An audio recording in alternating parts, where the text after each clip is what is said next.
आदिवासींचं जल, जंगल आणि ही जमीन या सर्व बाबींकडे कोणाचंच लक्ष नाही. फक्त लक्ष आहे उद्योगपतींचं. आणि उद्योगपतींचं लक्ष गेलं तर आदिवासी जीवाणीशी जातात. त्याचे घरदार सर्व काही जातं. स्टॅच्यू ऑफ युनिटीच्या नावाखाली आमची 70 ते 80 गावं गायब केली. म्हणे आदिवासींना रोजगार देतो, पण आदिवासींना तिथून उजाडून टाकले.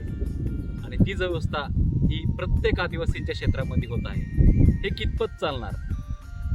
आम्ही विकासाला नाही म्हणत नाही, पण विकास हा आदिवासींच्या माड्यावरती बसूनच होणार का हे आपल्याला कधी समजणार?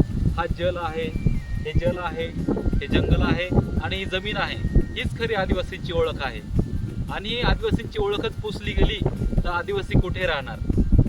अनेक आदिवासी क्षेत्र हे गायब होत चाललेले आहेत. आदिवासी त्यांची संस्कृती विसरत आहेत. जगामध्ये अनेक आदिवासी संस्कृती ह्या नामशेष झालेल्या आहेत. आता ती वेळ सुद्धा आता सातपुड्यामध्ये येत आहे. तर माझ्या आदिवासींना सर्वांना सांगण्यात येतंय की आदिवासींनी जागे व्हा, आदिवासी संस्कृतीबद्दल कट्टर व्हा आणि आदिवासी संस्कृती घराघरात पोहोचवा की आदिवासी संस्कृती किती श्रेष्ठ आहे. जय आदिवासी, जय जोहार.